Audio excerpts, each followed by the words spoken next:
Assalamualaikum warahmatullahi wabarakatuh. Perkenalkan, nama saya Beni, mahasiswa tingkat 2 Leprindo, nomor induk mahasiswa 23066. Kali ini saya akan mempresentasikan tentang farmakologi obat mata. Sedikit saya ulas mengenai lapisan air mata dan kornea. Lapisan air mata itu terdiri dari 3 lapisan. Yang pertama adalah lapisan lemak. Dia terbentuk dari kelenjar Meibomian. Kemudian yang kedua ada lapisan aqueous, terbentuk dari kelenjar lacrimalis. Dan yang ketiga adalah lapisan musin. Dia terbentuk dari sel goblet yang ada di konjungtiva. Kemudian kornea mata sendiri dia memiliki 5 lapisan. Yang pertama lapisan epitel, yaitu lapisan paling luar. Di bawah epitel ada lapisan Bowman. Di bawahnya ada lapisan stroma. Stroma ini merupakan bagian kornea yang paling tebal di antara yang lainnya. Di bawah stroma ada membran Dutchman dan lapisan paling dalam yaitu lapisan endotel. Apakah obat mata itu? Ya, secara umum orang awam menyebutnya obat mata, yaitu obat yang digunakan untuk mengobati bagian mata. Secara spesifik, obat mata itu digunakan untuk menghasilkan efek diagnostik dan terapeutik lokal, dan juga untuk merealisasikan kerja farmakologis yang terjadi setelah berlangsungnya penetrasi bahan obat dalam jaringan yang umumnya terdapat di sekitar mata. Dan pada umumnya obat mata itu terdiri dari bersifat isotonis dan isohidris. Isotonis sendiri adalah dia memiliki sifat tekanan konsentrasi dan larutan itu sama. Sedangkan isohidris adalah dia memiliki sifat menghasilkan asam basa.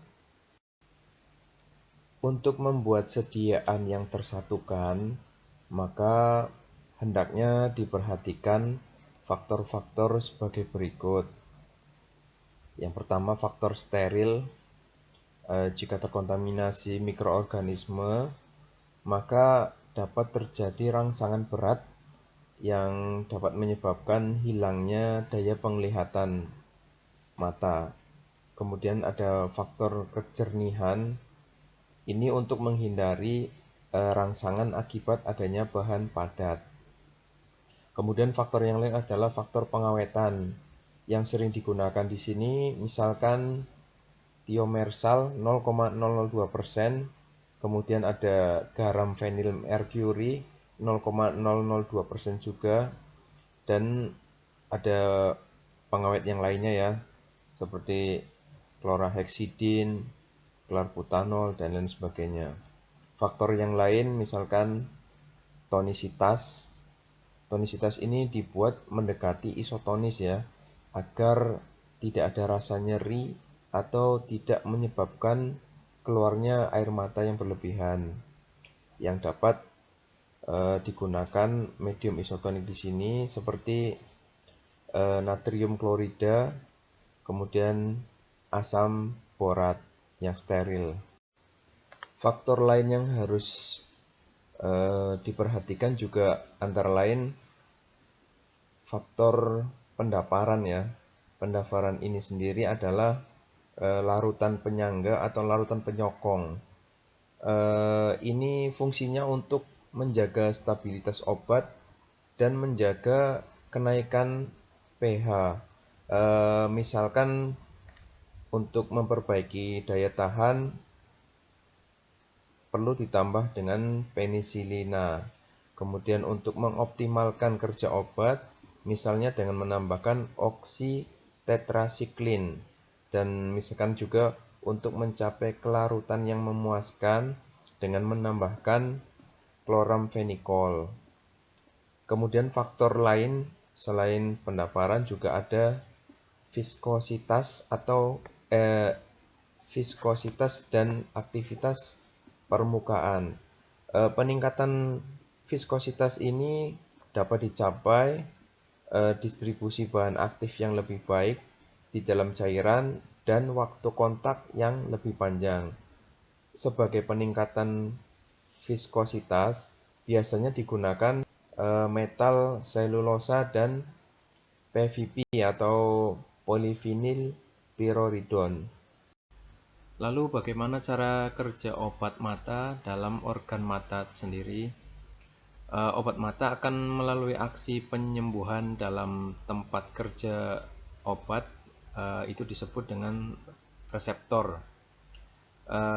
Prosesnya begini, ketika obat diteteskan masuk ke dalam organ mata, saat aktif obat tersebut akan diabsorpsi ke dalam pembuluh air mata, kemudian didistribusikan ke seluruh bagian bola mata melalui air mata yang diproduksi oleh bagian dalam mata atau bagian posterior, dan dialirkan ke bagian luar bola mata atau bagian anterior. Setelah tahap distribusi ini, zat aktif akan dimetabolisme dan bertemu dengan reseptornya tersebut, sehingga terjadilah efek obat yang diinginkan. Lalu hambatan pemberian obat pada mata. Sesaat setelah pemberian obat secara topikal, maka air mata akan mengencerkan obat tersebut dan mengalirkan obat tersebut ke dalam ductus nasolakrimal. Ini yang disebut dengan eliminasi obat ya. 90% obat yang diberikan secara topikal ini akan dieliminasi secara sistemik di konjungtiva atau mukosa nasolakrimalis, dan hanya sekitar 10% saja yang akan mencapai ke jaringan yang dituju. Kemudian jalur penyerapan obat pada mata. Di permukaan konjungtiva itu berfungsi sebagai salah satu bagian utama untuk proses absorpsi obat. Dia kurang lebih 20% dari seluruh absorpsi obat di dalam iris dan badan siliar. Obat yang diserap melalui jalur ini itu harus melewati epitel konjungtiva terlebih dahulu. Stroma konjungtiva yang merupakan lapisan yang banyak memiliki pembuluh darah akan menyerap sebagian besar obat yang diteteskan ke dalam sirkulus sistemik. Nah, obat yang diteteskan di fornix interior konjungtiva ini akan segera mengalir ke ductus nasolakrimalis, kemudian ke rongga hidung yang melalui air mata tersebut. Salah satu cara untuk meningkatkan waktu tinggal obat di fornix adalah dengan cara menekan kantus media agar ductus nakromalis tertutup, atau dengan mengganti sediaan obat tetes mata dengan salep yang memiliki bahan lebih padat dan tidak mudah larut. Kemudian hal yang paling utama dalam pemilihan jalur pemberian obat pada mata itu adalah target jaringan yang dituju. Misalnya pemberian obat secara topikal dan subkonjungtiva biasanya digunakan untuk segmen anterior bola mata atau segmen luar. Kemudian pemberian obat secara sistemik dan intravetrial digunakan untuk mencapai segmen dalam mata atau segmen posterior. Bentuk sediaan obat mata umumnya yang sering kita lihat itu ada 5 ya. Yang pertama tetes mata single dose. Ini tanpa pengawet, kemasan botolnya kecil dalam untaian. Jadi jika digunakan, untaian dipatahkan, kemudian tutup botol dapat ditutup kembali.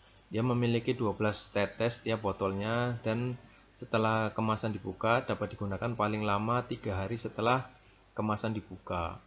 Kemudian yang kedua, tetes mata multidos. Obat ini dengan kemasan botol dapat digunakan berulang kali sampai dengan 1 bulan setelah kemasan dibuka. Kemudian bentuk sediaan yang ketiga, viskos, tetes mata atau dalam bentuk gel. Sediaan ini memiliki kekentalan yang lebih tinggi daripada obat tetes mata sehingga dapat menempel dalam organ mata lebih panjang daripada sediaan tetes mata lainnya. Kemudian yang keempat ada salep mata single dose. Ini tanpa pengawet, kemudian memiliki kekentalan paling tinggi di antara jenis obat mata yang lain di atas itu, sehingga waktu kontak dengan organ mata bisa lebih lama.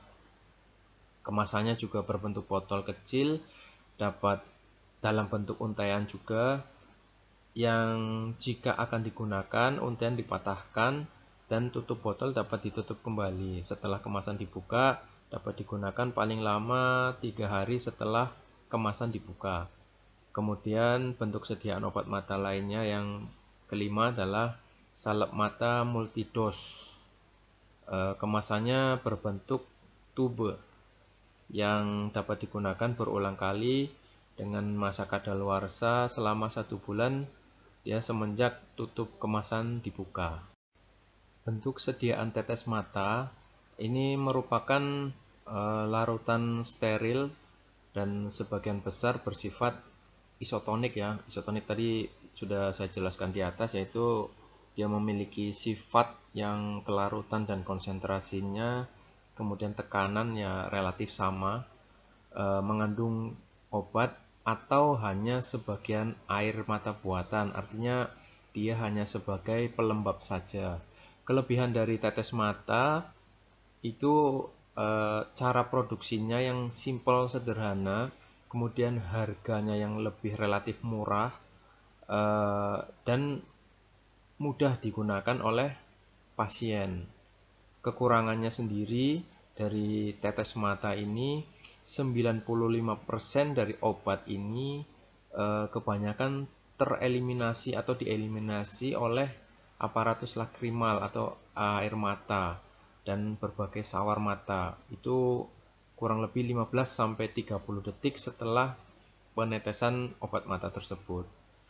Bioavailabilitas okuler dari tetes mata dapat ditingkatkan dengan cara meningkatkan penyerapan melalui kornea dan tinggal obat di permukaan bola mata. Zat yang banyak digunakan antara lain zat penguat, kemudian agen pengental, dan siklodextrin.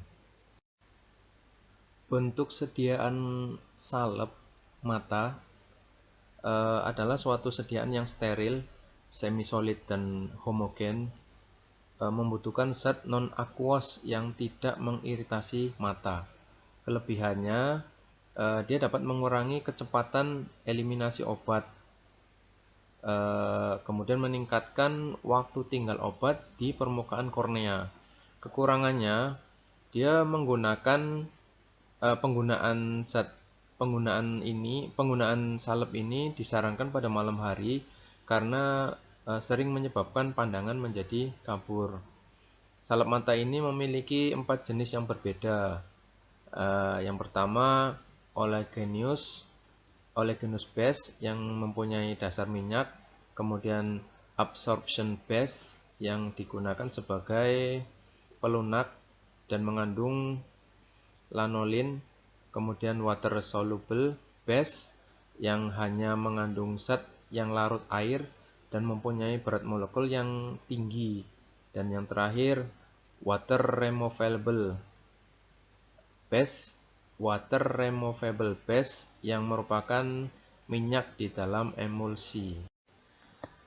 Hidrogel itu dibentuk dari sediaan kental yang dilarutkan di air atau cairan hidrofilik. Sediaan ini digunakan untuk meningkatkan waktu tinggal obat yang ada di permukaan mata. Hidrogel mempunyai 2 tipe. Yang pertama, reformed gel. Dia terbentuk larutan kental sederhana yang dioleskan ke mata. Kemudian tipe yang kedua adalah in situ gel. Dia diberikan dalam bentuk tetesan pada mata dan akan mengalami perubahan dari larutan ke gel pada gol desak karena perubahan eksternal. Perubahan eksternal ini mempengaruhi bentuk in situ gel adalah pH, kemudian temperatur, dan konsentrasi dari ion. Sediaan emulsi ini merupakan sediaan yang dibentuk dari dua cairan yang tidak bercampur yang distabilkan oleh surfaktan. Surfaktan itu merupakan senyawa yang berfungsi untuk menurunkan tegangan antar dua cairan atau gas dan cairan atau zat yang lainnya. Emulsi ini memiliki sifat jernih dan stabil secara termodinamik. Terdapat dua tipe emulsi. Yang pertama oil in water atau OW dan water in oil atau WO. Sediaan yang lebih sering digunakan untuk obat mata biasanya adalah emulsi yang OW. Ini karena toleransi yang lebih besar dan tingkat iritasi yang lebih rendah. Sifat sediaan ini yang tahan lama dan tingkat bioavailabilitasnya lebih tinggi membuat sediaan ini menjadi salah satu sediaan yang potensial untuk dikembangkan lebih lanjut. Bentuk ophthalmic inserts. Sediaan ini terbuat dari material polimerik yang diletakkan pada kuldesak konjungtiva antara sklera dan kelopak mata. Sediaan ini dikembangkan untuk meningkatkan bioavailabilitas dengan meningkatkan waktu kontak antara obat dan permukaan bola mata. Teknik penghantaran zat aktif pada sediaan ini adalah secara pelepasan dengan konsentrasi yang terkontrol selama waktu yang ditentukan. Ophthalmic insert tidak memerlukan pengawet dan harus segera diambil apabila sudah tidak diperlukan.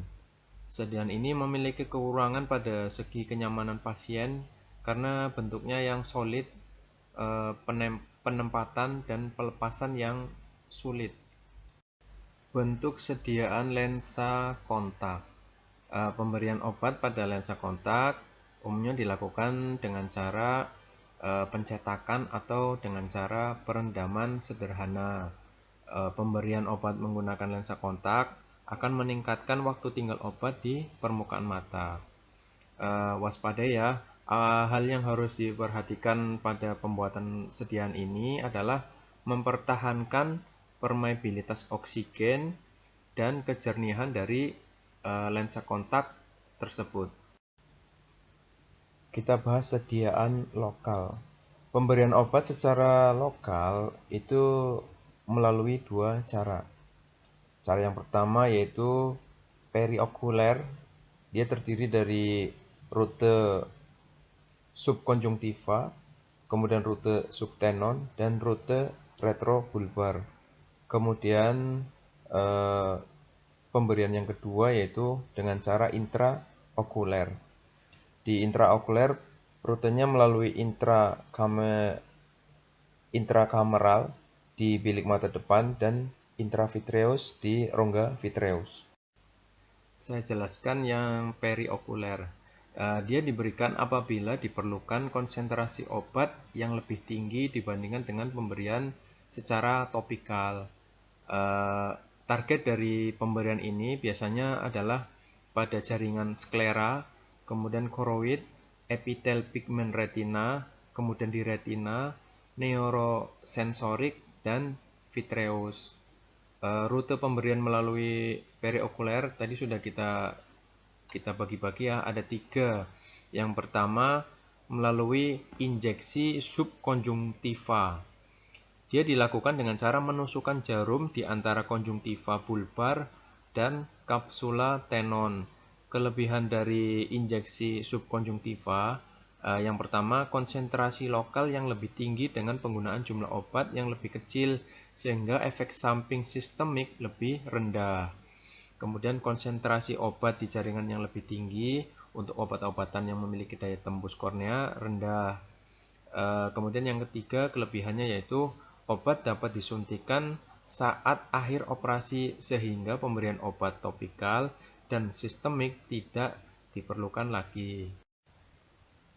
Rute periokuler yang kedua yaitu injeksi subtenon. Biasanya dilakukan dengan cara menyuntikkan obat ke dalam kapsula tenon di sekitar otot rectus superior. Rongga subtenon adalah rongga antara kapsula tenon dan sklera. Rongga ini dibagi menjadi dua bagian, yaitu segmen anterior dan segmen posterior.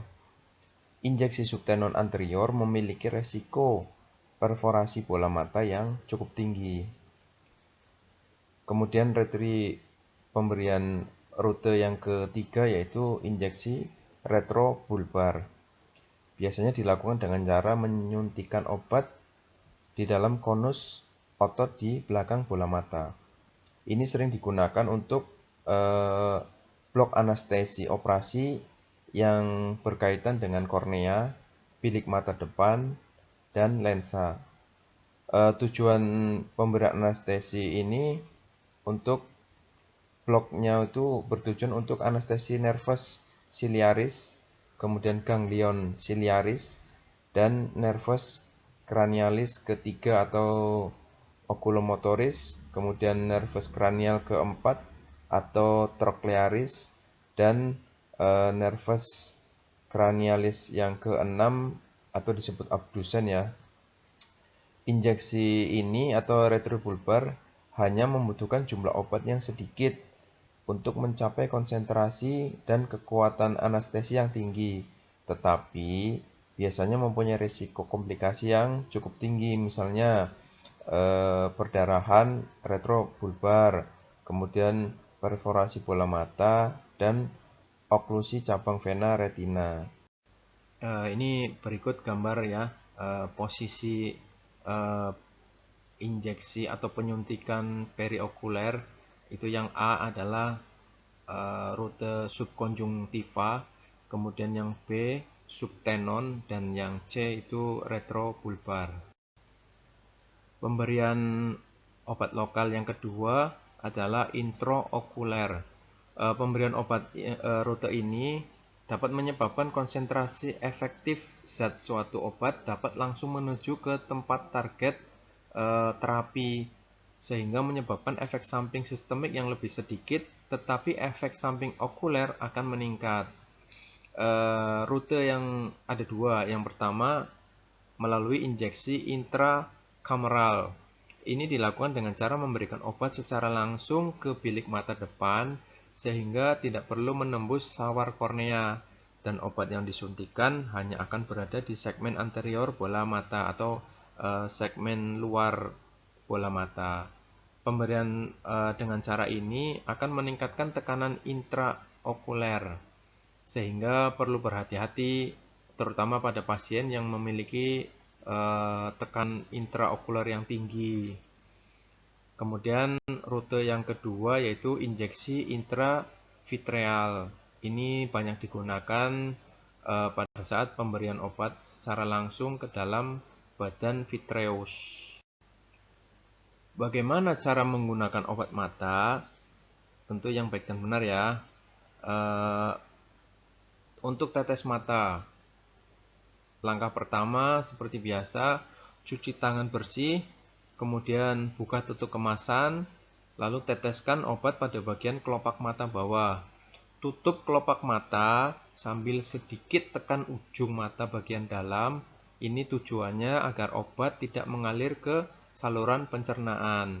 Kemudian selesai, cuci tangan kembali. Bagaimana dengan salep mata? Sama, yang pertama cuci tangan bersih, kemudian buka tutup kemasan. Yang ketiga masukkan obat ke kelopak mata bawah langsung dari tub salep. tanpa perantara. Kemudian tutup mata sambil melirikkan bola mata ke arah kiri dan kanan. Itu tujuannya agar obat tersebar merata dalam bola mata. Selesai. Kemudian cuci tangan kembali. Cara menggunakan obat mata, kombinasi penggunaan tetes mata dan salep mata. Sama seperti yang tetes mata dan salep, cuci tangan bersih, kemudian gunakan tetes mata terlebih dahulu, lalu ikuti salep mata dengan jeda 5-10 menit. Kemudian cuci tangan kembali. Yang perlu diperhatikan, obat mata yang sama tidak dianjurkan atau tidak disarankan untuk digunakan pada lebih dari satu pengguna obat mata. Ini tujuannya untuk menghindari tertularnya penyakit dari pengguna satu ke pengguna yang lain. Bagaimana cara menyimpan obat mata yang benar? Di sini agar efektivitas pemakaian obat mata secara optimal, penyimpanan obat juga harus benar. Sebagai berikut. 1. Perhatikan tanggal kadaluarsa. Kemudian yang kedua, perhatikan kondisi obat mata yang disimpan. Dia bentuk kemasan masih utuh atau sudah rusak. Kemudian lihat warna obat, apakah sudah berubah atau ada endapan. Kemudian yang ketiga, jauhkan dari panas dan paparan matahari secara langsung. Jangan dijemur ya. Kemudian yang keempat, tidak semua obat itu harus disimpan dalam lemari pendingin. Ini sesuaikan dengan instruksi yang ada di dalam kemasan obat tersebut. Kemudian yang kelima, jauhkan obat dari jangkauan anak-anak biar tidak buat mainan. Dan yang keenam, pisahkan obat mata dengan obat lain yang bentuknya mirip seperti obat mata agar tidak ada kesalahan pada saat akan digunakan. Contoh, obat tetes mata dengan obat tetes telinga itu kadang-kadang bentuknya sama. Bahkan mereknya juga ada yang sama. Hati-hati dalam penyimpanannya agar tidak ada kesalahan dalam mengambil. Kemudian yang terakhir, etiket obat atau label obat jangan sampai terlepas dari botol obat. Tujuannya agar tidak terjadi kesalahan dalam penggunaan obat. Terakhir, bagaimana pemusnahan obat mata yang sudah tidak digunakan? Nah, obat mata yang sudah digunakan, misalnya dia kadaluarsa, harus dimusnahkan dengan cara keluarkan isi obat tersebut ke dalam tempat sampah infeksius ya. Kemudian buang kemasan yang sudah kosong ke tempat sampah. Dan yang terakhir, jika obat tersebut berbentuk tablet tersebut dikeluarkan dari kemasannya, kemudian dihancurkan dengan cara ditumbuk sebelum dibuang. Ini untuk mencegah atau menghindari penggunaan obat kadaluarsa oleh orang-orang atau pihak yang tidak bertanggung jawab. Demikian materi tentang farmakologi obat mata. Semoga bermanfaat buat kita semua. Terima kasih atas perhatiannya. Wabillahi taufiq wal hidayah. Wassalamualaikum warahmatullahi wabarakatuh.